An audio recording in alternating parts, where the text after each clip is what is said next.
నిన్న మనం ఆ పద్మరాజు యొక్క ప్రార్థన విన్నాము.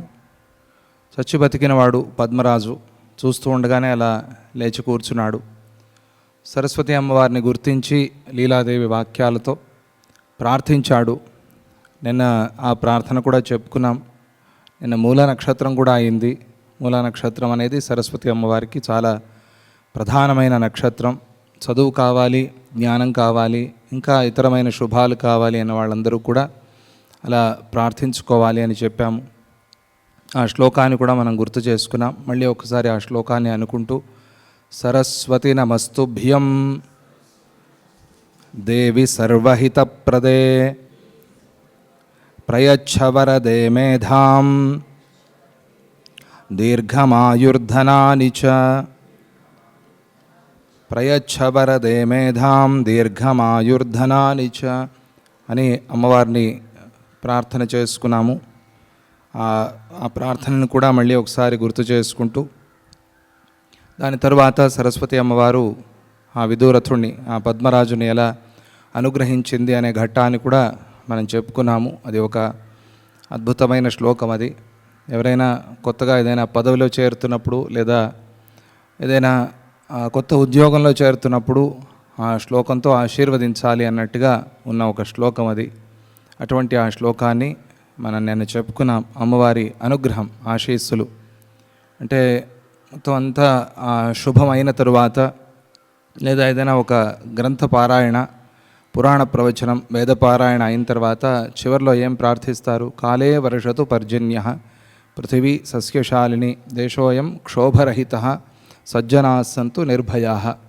కాలే వర్షతు పర్జన్యః, సకాలంలో పర్జన్యః, ఆ వర్షాలు కురవాలి, అందరూ ఆనందంగా సుభిక్షంగా ఉండాలి, సంతోషంగా ఉండాలి, దుర్భిక్షం అనేది పరిహారం అయిపోవాలి అని ప్రార్థన చేస్తారు.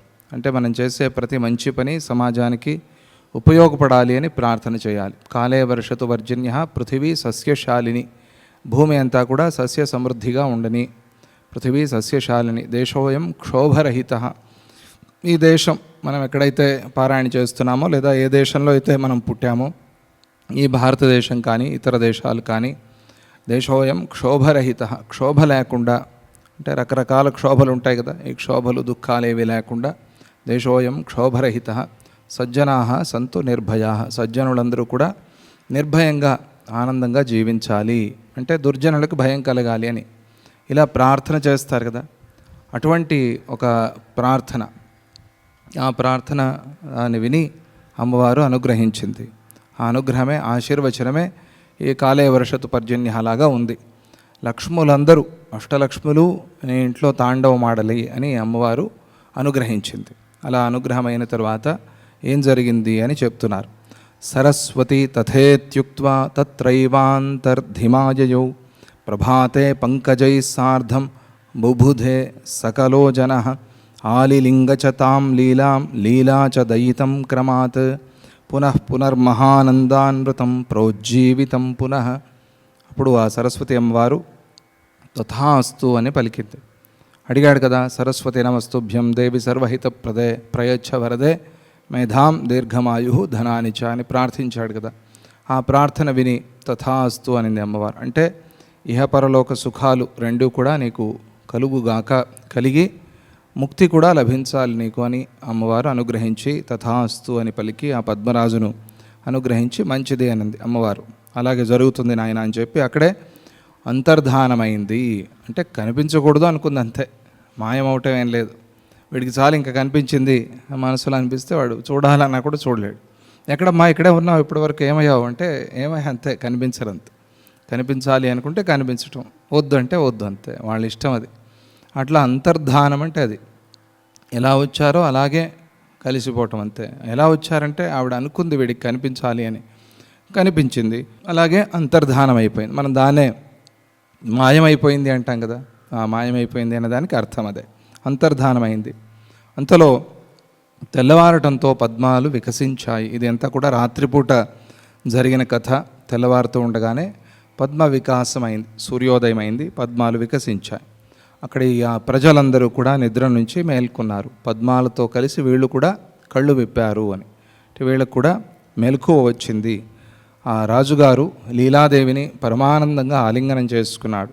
ఆమె కూడా అయ్యో చచ్చుబతికి వచ్చాడు నా రాజు, నా భర్త అని చెప్పి ఆయన్ని కూడా చాలా సంతోషంగా ఆలింగనం చేసుకుంది. మళ్ళీ మళ్ళీ ఆలింగనం చేసుకుంది. ప్రోజ్జీవితం పునర్మహానందాత్, మహానందమైపోయింది. వాళ్ళు ఆనందంలో ఉన్నారు. అప్పుడు ఆ రాజభవనం ఎలా ఉంది అనే దాన్ని వర్ణిస్తారు.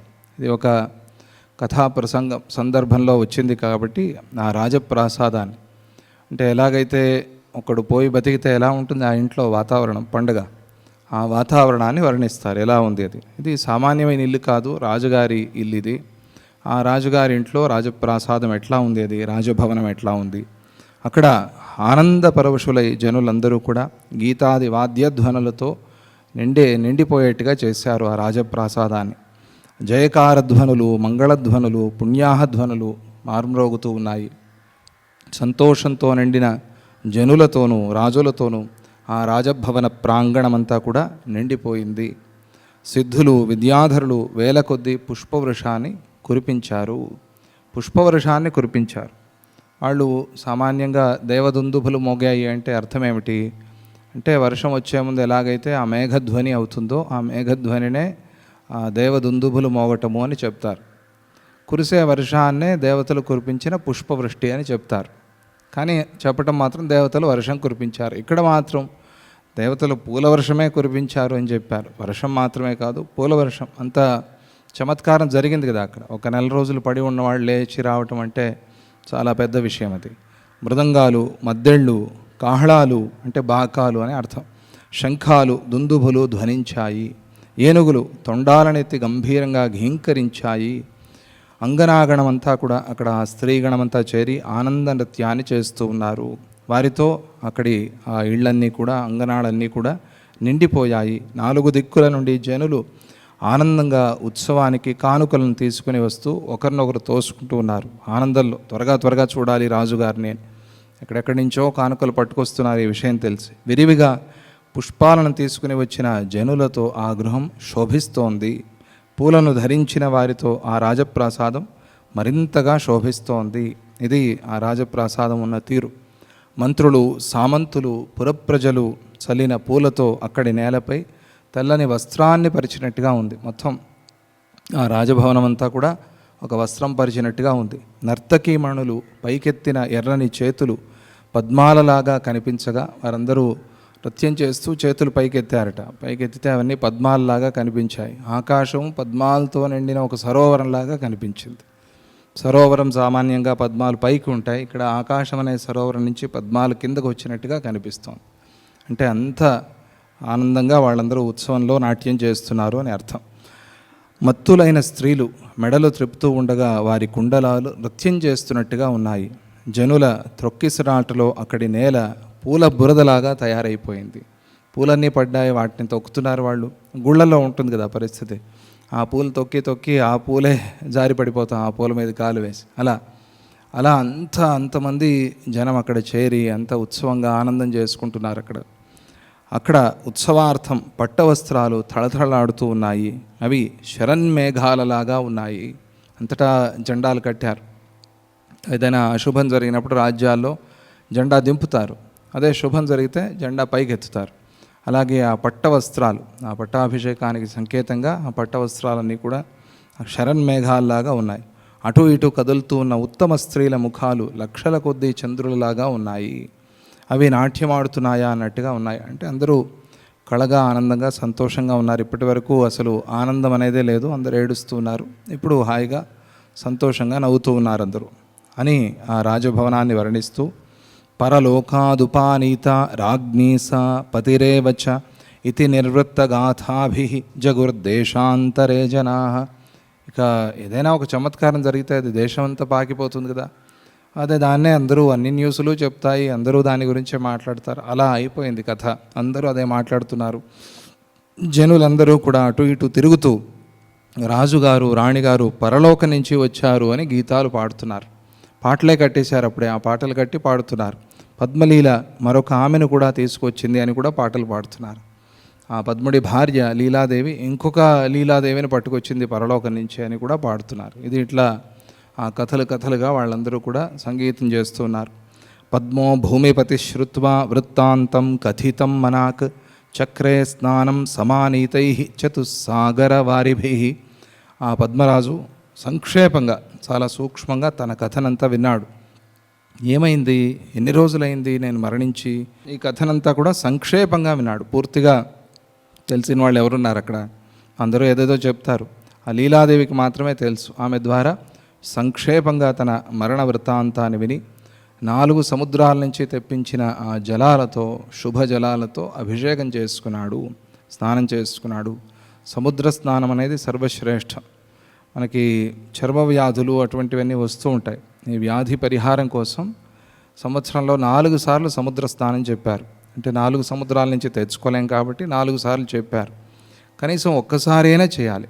ఆ ఉప్పు నీరు మన శరీరానికి తగలాలి, చాలా మంచిది.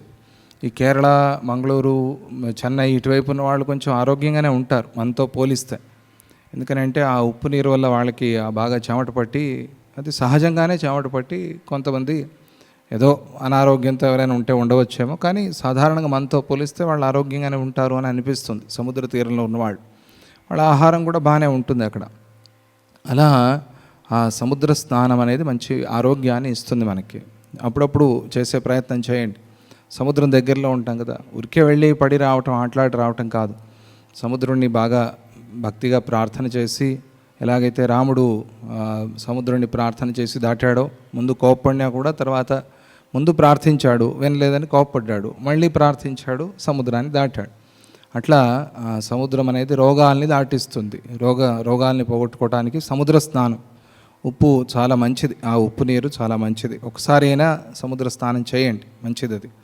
ఆకామావై 4 చెప్పారు కదా, ఆ 4 మాసాల్లోనూ చాలా మంచిది అని. కార్తీకం, ఆషాఢం, వైశాఖం, మాఘమాసం, ఈ పూర్ణిమల్లో సముద్ర స్నానం చాలా శ్రేష్టమని ప్రయత్నం చేయండి. ఆ మాసాలు ఎందుకు చెప్పారు అంటే అక్కడ ఆ సమయంలో తుఫాన్లు ఇవేవి ఉండవు, తగ్గిన సమయం అది. వర్షాలు తగ్గింది లేదా వర్షాలు రాని సమయం, అటువంటి నెలలే చెప్పారు మనం చూసినట్టయితే. ఆ నెలల్లో చేయటం ప్రశస్తం, చాలా మంచిది. లేదా మనకు ఎప్పుడైనా సమయం ఉన్నప్పుడు సంవత్సరానికి ఒకసారి వెళ్ళి సముద్ర స్నానం, లేదా అక్కడి నుంచి నీళ్లు తెప్పించుకునైనా స్నానం చేయాలి. ఇది చాలా మంచిది, అది శ్రేష్టమైంది. అది కాసేపు అట్లా ఉంటాం మనం స్నానం చేసి, వెంటనే మనకు మంచినీళ్ళు దొరకవు కదా, ఆ మంచినీళ్ళు దాకపోయేంత వరకు అట్లాగే ఆ ఉప్పు నీళ్ళతోనే ఉంటాం మనం. ఆ ఉప్పు నీళ్ళు శరీరానికి మంచి చేస్తాయి. ఇది ప్రత్యక్షంగా చూశాను నేను, ఇది చాలా మంచిది కూడా, అభ్యాసం చేసుకోండి. అలా ఆయన సముద్రాల నుంచి తెప్పించిన నీటితో స్నానం చేశాడు. తతోభి శిశిచు విప్రాహ మంత్రిణో భూభుజశ్చతం లబ్ధోదయమనంతేహమవరేంద్రమివామరాహ.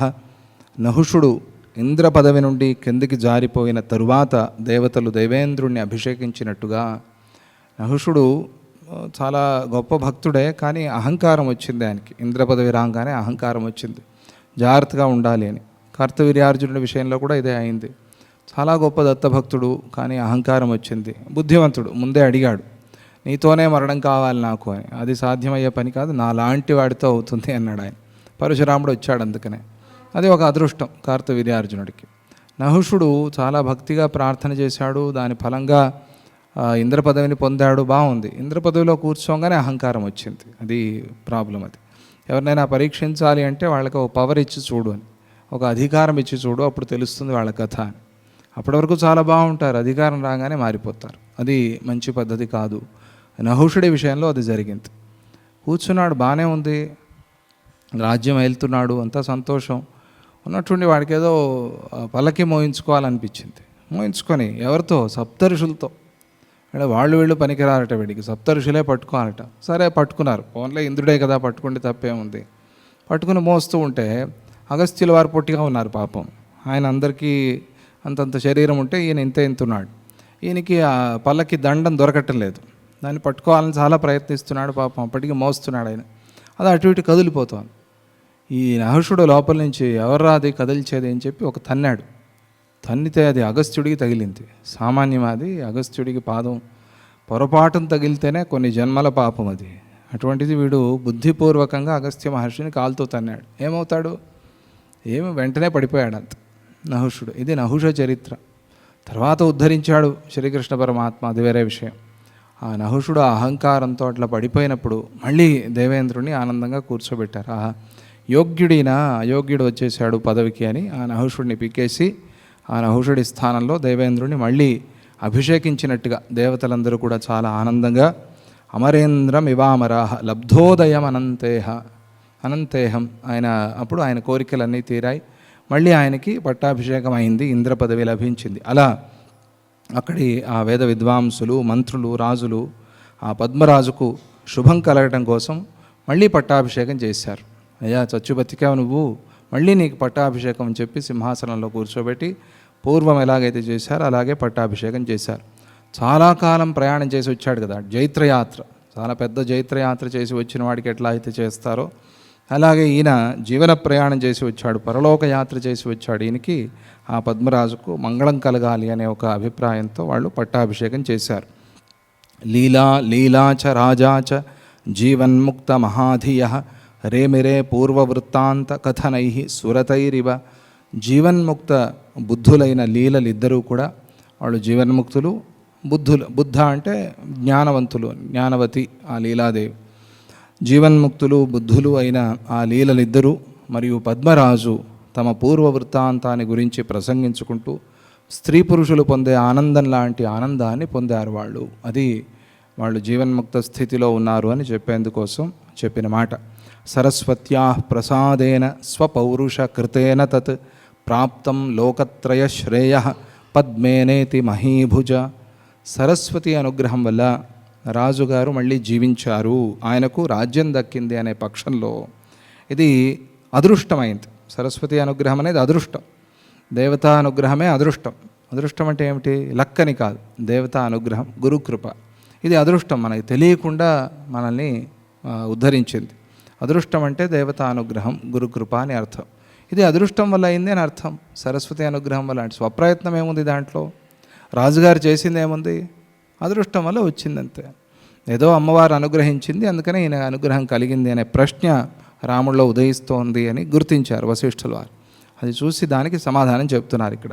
ఆ విధంగా పద్ముడు నిజ ప్రయత్న బలం వల్ల, అందుకనే సరస్వత్యా ప్రసాదేన స్వపౌరుష కృతేన చ, ఆయన పురుష ప్రయత్నం చేసి, పురుష ప్రయత్నం అంటే మగవాళ్ళు చేసే ప్రయత్నం అని కాదు అభిప్రాయం. పురుష అంటే జీవుడు చేసే ప్రయత్నం. ఎవరైనా ప్రయత్నం చేసి సాధిస్తే దాన్ని పురుష ప్రయత్నం అనే అంటారు, ఆడవాళ్ళైనా మగవాళ్ళైనా కూడా. అందువల్ల పురుష ప్రయత్నము దేవతా అనుగ్రహం రెండు శబ్దార్థౌ సత్కవిరివ, శబ్దాన్ని అర్థాన్ని రెండిటినీ కూడా సత్కవి కాపాడినట్టుగా, పెన్ను పేపర్ రెండు వాడు కాపాడుకున్నట్టుగా మాఘంలో చెప్తారంటే శిశుపాలవధ దాంట్లో చెప్తారు, రెండింటినీ వాడు కాపాడుకుంటాడు. పెన్ను పేపర్ రెండు కావాలి రాయాలంటే, ఆ రెండూ వీడి దగ్గర ఉన్నట్టుగా అలాగే ప్రయత్నము ప్రార్థన రెండూ అవసరమే అని చెప్తారు. ఆ స్వప్రయత్న బలం వల్ల మరియు సరస్వతీదేవి అనుగ్రహం వల్ల ముల్లోకాలలోనూ కీర్తించదగిన పునర్జన్మను, ఇది ముల్లోకాల్లోనూ చాలా విశేషమైంది జరిగిన ఈ కథ, ఈ ఘట్టం.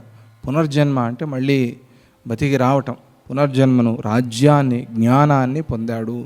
లోకత్రయ శ్రేయ, ఇది లోకత్రయ శ్రేయస్సు. ఇది మూడు లోకాల్లోనూ అన్నిటికంటే చాలా గొప్పమైన ఫలం. సరస్వతీదేవిని ఆరాధించటము మొదలైన స్వపౌరుషంతోనే, ఇది స్వపౌరుషం. ఏం చేశాడు పురుష ప్రయత్నం ఈయన అంటే అమ్మవారిని ఆరాధించటమే పురుష ప్రయత్నం. ఇది విశేషం. అమ్మవారిని ఆరాధించటం వల్ల అమ్మవారి అనుగ్రహం కలిగింది. అనుగ్రహం కలిగేందుకు వీడి ఆరాధనే కారణమైంది. కాబట్టి ఇక్కడ ప్రయత్నము ఉంది, ప్రార్థన ఉంది. అమ్మవారిని ఆరాధించటం అనే స్వపౌరుషంతోనే ఆయన అమ్మవారి అనుగ్రహాన్ని పొందాడు. అంతేగాని అది ఆకస్మికం కానే కాదు అని తెలుసుకోవాలి. ఏదో అట్లా అయిపోయిందండి అలక్కండి అని కాదు, ఏదో ప్రయత్నం ఉంది, మనకు తెలియదు. ఈ జన్మలో ఏ ప్రయత్నము లేకుండా వచ్చాడంటే ఏదో జన్మలో ఏదో చేశాడు, పెట్టి పుట్టాడు, పుణ్యం చేసుకున్నాడు, అందుకనే దాని ఫలాన్ని ఇప్పుడు అనుభవిస్తున్నాడు. అలా మనం ఏ కర్మ చేయకుండా ఫలాన్ని పొందలేము. సత్కర్మ చేస్తే సత్ఫలం వస్తుంది అని చెప్పినట్టు అయింది అక్కడ. సజ్ఞప్తి జ్ఞాన సంబుద్ధో రాజా లీలాద్వయాన్విత చక్రే వర్షాయుతాన్యష్టౌ తత్ర రాజ్యమనిందిత. ఆ పద్ముడు సరస్వతీదేవి ఉపదేశంతో లభించిన ఆత్మతత్వజ్ఞానాన్ని పొంది లీలలిద్దరితోనూ కలిసి ఆనందంతో 80,000 ఏళ్ళు రాజ్యాన్ని పరిపాలించాడు. ఎన్ని సంవత్సరాలండి? 80,000 సంవత్సరాలు. శ్రీరాముడు దశవర్ష సహస్రాణి దశవర్ష శతానిచ, ఆయన చేసింది 11,000 సంవత్సరాలు అయితే ఈయన 80,000 సంవత్సరాలు. అప్పో ఎట్లా ఉన్నారో ఆ కాలంలో 80,000 సంవత్సరాలు అని అనిపిస్తుంది. 80,000 అంటే ఏమిటి, 80 సంవత్సరాలే ఉండొచ్చేమో అని కూడా అనిపిస్తుంది కొన్ని సందర్భాలు. మనం అది ఊహకు అందనిది. అది 80,000 సంవత్సరాలు బతికి ఉన్నారంటే ఏం చేశారు వీళ్ళు అని, బోర్ కొట్టలేదా వీళ్ళకి అని కూడా అనిపిస్తుంది. 80 సంవత్సరాలని 80,000 అని అంటే రాముల వారు మరి 11 సంవత్సరాలు అని అడగద్దు. 11,000 అంటే 11 సంవత్సరాలు, 110 సంవత్సరాలు అని అర్థం వ్యాఖ్యానంలో. అక్కడ 80,000 ఏళ్ళు రాజ్యాన్ని పరిపాలించాడు. జీవన్ముక్తాస్త ఇత్యేవం రాజ్యం వర్షాయుతాష్టకం కృత్వా విదేహముక్తత్వం ఆసేదు సిద్ధ సంవిద. ఇలా వారు జ్ఞాననిష్ఠులై జీవన్ముక్తులై 80 ఏళ్ళు రాజ్యాన్ని పరిపాలించి 80,000 ఏళ్ళు రాజ్యాన్ని పరిపాలించి విదేహముక్తిని పొందారు. ఆ లీలలిద్దరూ పద్మరాజు విదేహముక్తులయ్యారు. అప్పటి వరకు జీవన్ముక్తులు, శరీరం రాలిపోయిన తర్వాత విదేహముక్తులు. అంటే ఇంకా మళ్ళీ వాళ్ళకి జన్మ లేదు. ఏ పరమాత్మ నుంచి అయితే వచ్చారో ఆ పరమాత్మే తాము అని తెలుసుకుని ఆ పరబ్రహ్మే ఆ తామైపోవటం, కలిసిపోవటం కూడా కాదు, తామైపోవటం. కలవటం అంటే అది మనకు అర్థమయ్యేందుకోసం చెప్తారంతే. యోగం అంటే కలిపేది అని. ఏంటి కలిపేది? ఇద్దరు ఉంటే కదా కలిపేది, ఇద్దరు లేరే. అంటే ఆ ఉన్నది ఒకటే నేను అని తెలుసుకునే ఒక జ్ఞానం, దాన్నే యోగము అంటారు. అందువల్ల యోగ వాసిష్టమైంది. ఈ జీవన్ముక్తులు విదేహముక్తులు అయ్యారు ఈ ముగ్గురు కూడా. యదుదయ విషదం విదగ్ధముగ్ధం సముచితమాత్మహితంచ పేషలంచ తదఖిల జనతోషదం స్వరాజ్యం చిరమనుపాల్య సుదంపతి విముక్తౌ. ఆ దంపతులిద్దరూ అంటే లీలాదేవి, పద్మరాజు, ఆ ఇద్దరు కూడా ప్రజలకు మేలు చేస్తూ పాండిత్యంతో ప్రజలను రంజింపజేస్తూ మరి అంటే సాహిత్యాన్ని పెంచారు, కవిత్వాన్ని పెంచారు, వేదశాస్త్రాలు ఉద్ధరించారు. ఇలా అంటే చదువుకునే వాళ్ళకి చదువుకి చాలా ప్రాధాన్యత ఇచ్చి ఆ పాండిత్యాన్ని, జ్ఞాన విషయాన్ని రాజ్యంలో పెంచి ఆనందాన్ని ప్రజలకు కలగజేస్తూ వాళ్ళని చక్కగా చూసుకుంటూ ప్రకాశిస్తూ దోషము లేకుండా కీర్తి, ధర్మము, సౌభాగ్యము మొదలైన గుణాలతో కలిసి చాలా కాలం పాలించి ప్రారబ్ధ ఫలము తీరిపోయిన తరువాత విదేహముక్తిని పొందారు. అప్పటి వరకు ఈ శరీరం ఉంటుంది. ప్రారబ్ధం అనేది జీవన్ముక్తుడికి ప్రారబ్ధం. ఈ శరీరం ఇన్ని రోజులు ఉండాలి అనేది ప్రారబ్ధం. దాన్ని అనుభవించి తర్వాత విదేహముక్తుడు అవుతాడు. అప్పటి వరకు ఉంటాడు. దాన్ని బలవంతంగా నేను నాకు ముక్తి వచ్చేసింది చాలిది జీవితమని శరీరాన్ని చాలించుకోరు. జ్ఞానులు అయిపోయారు కదా, మరి ఏంటిది రోజు తినటం రోజు పడుకోవటం అని ఆత్మహత్య చేసుకోరు. చాలా పొరపాటు, అది చాలా తప్పు. ప్రారబ్ధం తీరాలి అంటే ఆ శరీరం రాలాలి, తాను రాలిపోవాలి. అప్పటి వరకు ఆ శరీరాన్ని పోషిస్తారు. అది అలాగే ఉంటుంది ఆ శరీరం. దాంతో వాళ్ళకి బంధం లేదు. తర్వాత విదేహముక్తిని పొందుతారు జీవన్ముక్తులు. అలాగే వీరు కూడా జీవన్ముక్తులుగా ఉంటూ విదేహముక్తిని పొందారు. ఇక్కడ ఇద్దరు చెప్పారు, స్వదంపతి సుదంపతి, ఆ ఇద్దరు దంపతులు అని. మూడో ఆమె ఏమైంది అనే ప్రశ్న వస్తుంది. ద్వితీయ లీల ప్రబుద్ధ లీల యొక్క ప్రతిబింబం కాబట్టి ఆవిడ గురించి చెప్పాల్సిన పని లేదు. నేను అద్దం నుంచి పక్కకు వస్తూనే నేను వచ్చాను అద్దం నుంచి అని ఎవరు అనరు. నేను ఇటు రాగానే ఆ అద్దంలో ఉన్న నేను కూడా పక్కకు వచ్చేస్తాను. అలాగే అది ప్రతిబింబలీల ఆవిడ కాబట్టి ఆ ప్రతిబింబలీల కూడా విదేహముక్తురాలైనట్టే లెక్క అని అక్కడితో దాన్ని ముగించారు. దీంతో పద్మ నిర్వాణం అనే ఘట్టం పూర్తి అవుతుంది. 60వ సర్గ ప్రారంభమవుతుంది. ఇక్కడితో లీలోపాఖ్యానం పూర్తి అయినట్టే లెక్క. కష్టపడి పూర్తి చేసుకున్నాం. మహాసముద్రాన్ని ఇదినట్టుగా ఇన్ని నెలలు దీన్ని ఇది పూర్తి చేసుకున్నాం. అది అంత విషయం ఉంది అక్కడ, మన దోషం కాదు, విషయం ఉంది కాబట్టి దాన్ని చెప్పుకోవాలి. అలా మనం దీర్ఘంగా గురుకృప వల్ల చెప్పుకున్నాం. ఇది చాలా యోగ వాసిష్టాన్ని ఒక స్థాయి నుంచి మరొక స్థాయికి తీసుకువెళ్ళిన ఆఖ్యానం అని చెప్తారు. లీలోపాఖ్యానం అంటే ఇది చాలా అద్భుతమైనది. యోగ వాసిష్టంలో అందరూ కూడా ఇది ప్రారంభంలో సృష్టి ప్రకరణలు, ఉత్పత్తి ప్రకరణలు ఉన్నప్పటికీ కూడా మొత్తం సారాంశం అంతా దీంట్లో ఉంది. ఎందుకంటే ప్రయోజనానికి సంబంధించిన కథ ఇది. ఈ శాస్త్రానికి ఏమిటి ప్రయోజనం అంటే దృశ్యమార్జనం. ఆ దృశ్యమార్జనాన్ని చెప్పే ఒక ఘట్టం కాబట్టి, కథ కాబట్టి ఇది యోగ వాసిష్టంలో చాలా ప్రధానమైన ఉపాఖ్యానం, లీలోపాఖ్యానం. లీల ఇది భగవద్లీలలాగా ఈ యోగ వాసిష్టం యొక్క లీల, ఈ లీలా ఉపాఖ్యానం.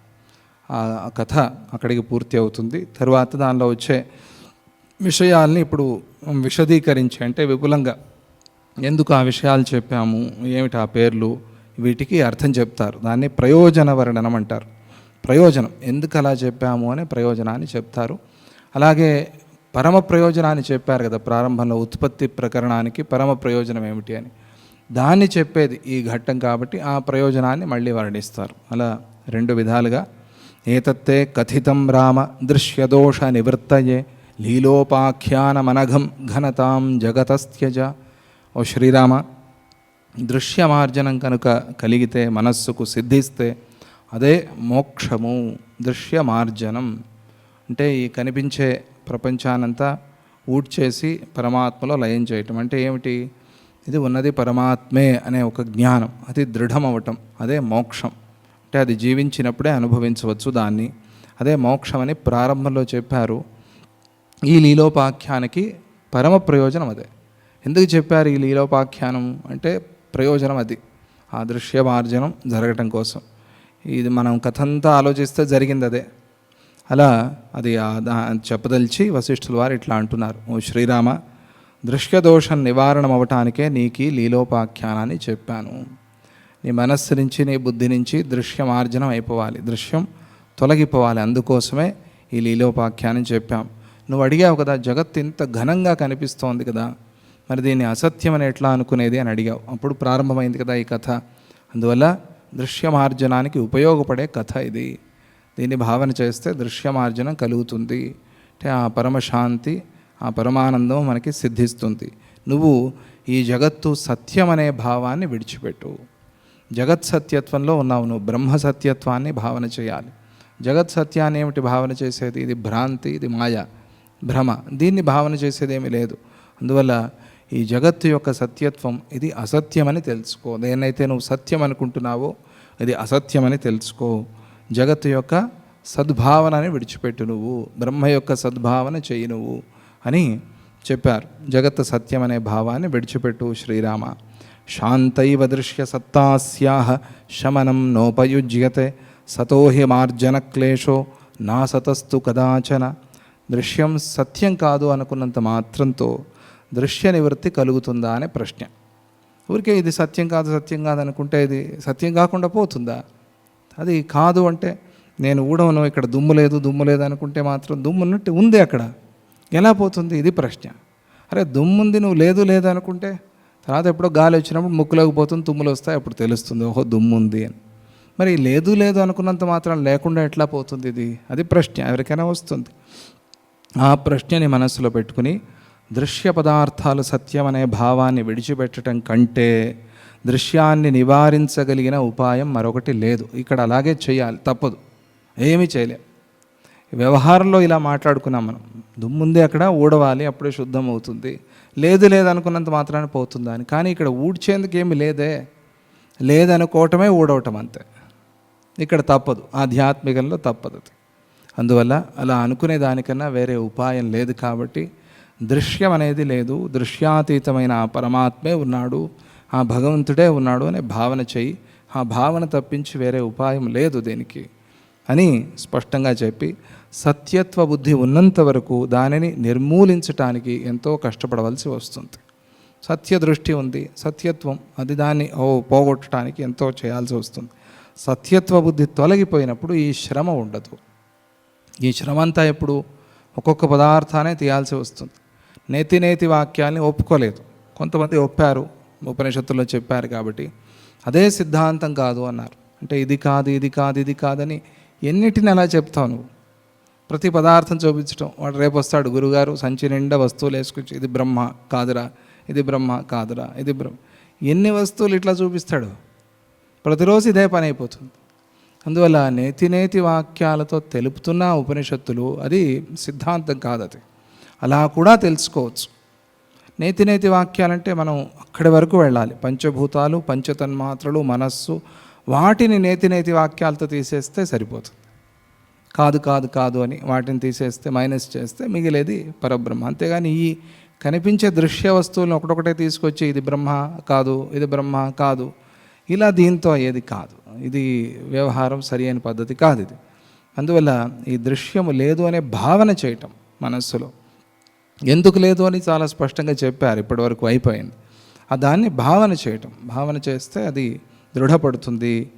అంటే ఈ కష్టం పరిహారం అవుతుంది మనకి. దీన్ని తీసుకోవడానికి మనం కష్టపడుతున్నాం కదా, ఇది పరిహారం అవుతుంది. లేని ముళ్ళు ఉంది ఉంది అనుకుని ప్రతిరోజు డాక్టర్ దగ్గరికి వెళ్ళటం, చూపించటం. ముళ్ళు ఉందేమో ముళ్ళు లేదు నాయన, చూసి చూసి చూసి ఏం చేస్తాడు వీడికి, కానీ మనస్సులో పోదు. లేదు అనుకుంటే వీడి మనస్సులో పోతుంది. లేదా ఏదో కలక్ కలక్ అంటోంది, ముళ్ళుంది ముళ్ళుంది, ముళ్ళు అనేది లేదు నాయన ఇక్కడ, నీకు గుచ్చుకోలేదు అసలు అని ఎలా అయితే చెప్తారో అలా ఇక్కడ వారు చెప్పారు. ఉంటే కదా ఊడ్చే శ్రమ, లేనప్పుడు ఇంక ఊడటం ఉంది అక్కడ, ఊడవలసిన పని లేదు. మార్జనం అంటే ఊడటం, కడగటం, శుభ్రం చేయటం, అలా చేయాల్సిన పని లేదు. లేకపోతే ఏ శ్రమ లేదు. ఆ శ్రమ లేకుండా దీనిని సాధించవచ్చు అని కూడా చెప్పినట్టయింది. జ్ఞానం శ్రమ మార్గం కాదు. చాలామంది అనుకుంటారు జ్ఞానం చాలా కష్టము, అబ్బో ఇక్కడ చాలా ఆయాసం అని. చాలా సులభమైన మార్గం. కర్మశ్రమ, కర్మ చేయటం శ్రమ, కానీ హాయిగా కూర్చొని నిద్రపోతూ వినొచ్చు, ఏముందండి కష్టం కదా. సులభం జ్ఞాన మార్గం, తేలిక. కర్మలో ఇట్లా కాదు. కర్మలో మనం ఏదో హోమం చేస్తున్నాం అనుకోండి, ఆపేస్తే అదో పొగ వస్తుంది, అప్పుడు మెలకు వస్తుంది, శ్రమ వస్తూ ఉండాలి, ఆజ్యం. కర్మ ఉదాహరణకి చెప్పాను, ఏ కర్మ అయినా కూడా శ్రమగా ఉంటుంది. జ్ఞానం శ్రమ లేనిది. అట్లా కాదు శ్రమ లేదని చెప్పుకునేది విధానం వేరే ఉంది, ఊరికే మీకు తమాషగా చెప్పాను. జ్ఞానేన ఆకాశ రూపేణ దృశ్యం జ్ఞేయ స్వరూపకం ఇత్యేకీభూతమాలోక్య జ్ఞస్తిష్ఠత్యంబరోపమః. జ్ఞానులు దృశ్య పదార్థాల రూపము ఆకాశం లాంటిది అంటే, ఇక్కడ ఆకాశానికి అర్థం శూన్యం, మిథ్య.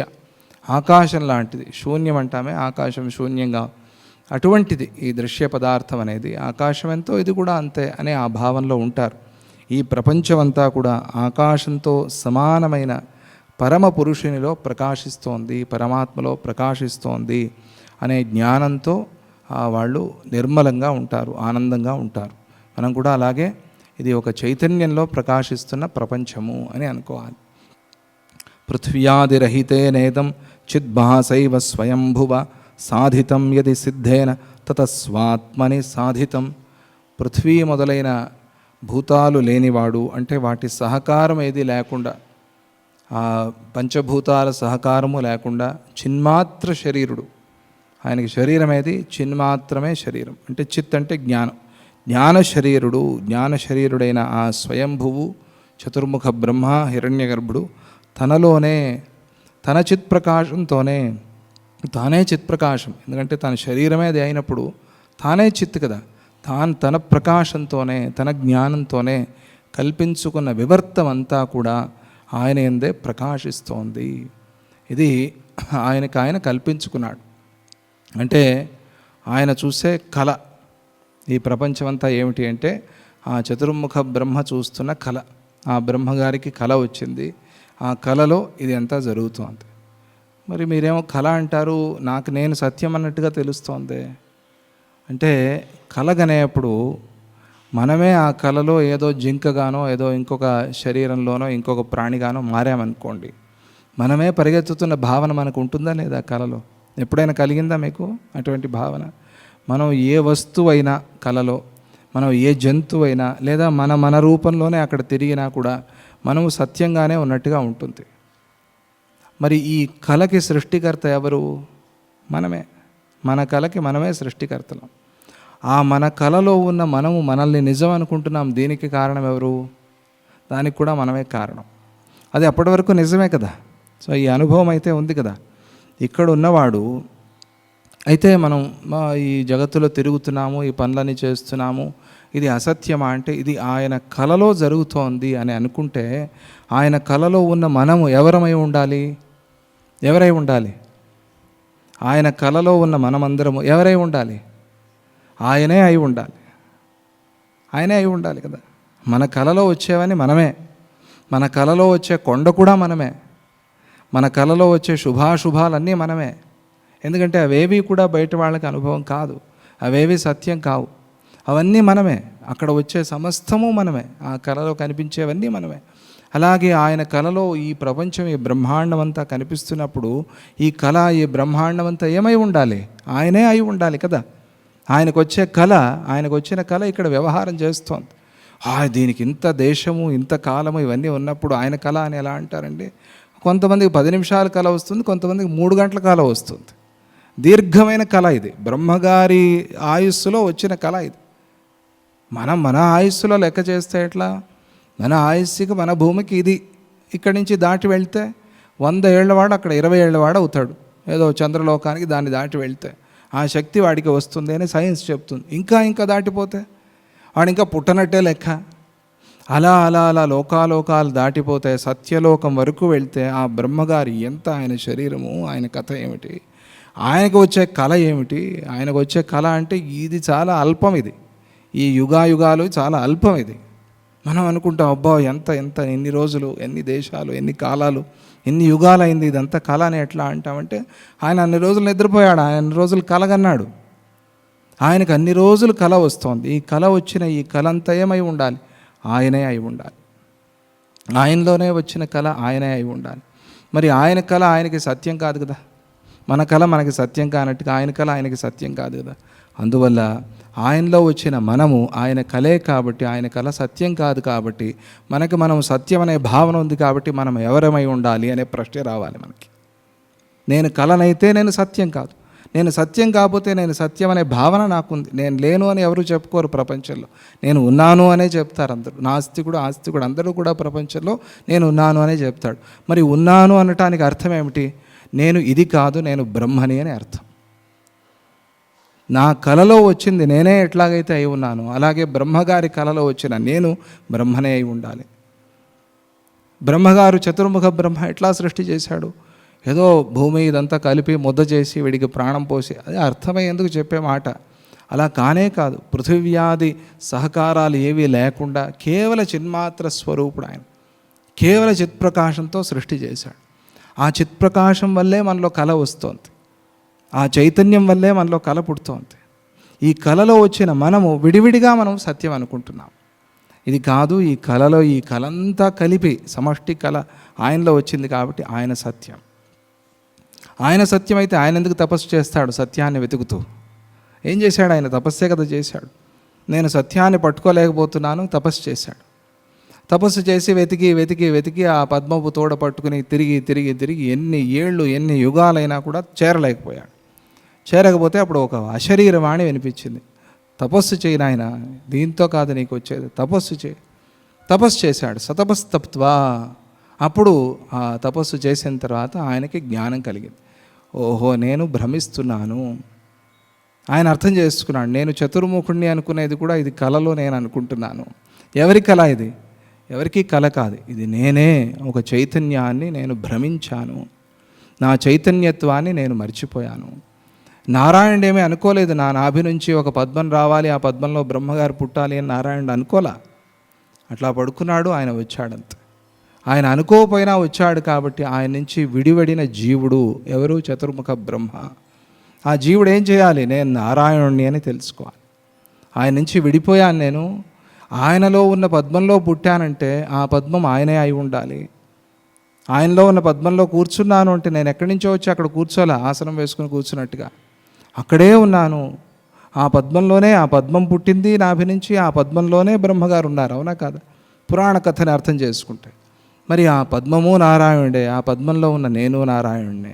నారాయణుడి కన్నా అతీతమైనది ఏదీ లేదు అని ఒక నారాయణ పదంతో బ్రహ్మపదాన్ని చెప్పుకుంటే మనకి సులభంగా అర్థమయ్యేందుకోసం ఆయన అలా వచ్చినవాడు పద్మంలో కూర్చుని 4 ముఖాలతో కలగంటున్నాడు. ఆయన చతుర్ముఖ బ్రహ్మ కదా, మరి ఎంత పెద్ద కళ అది.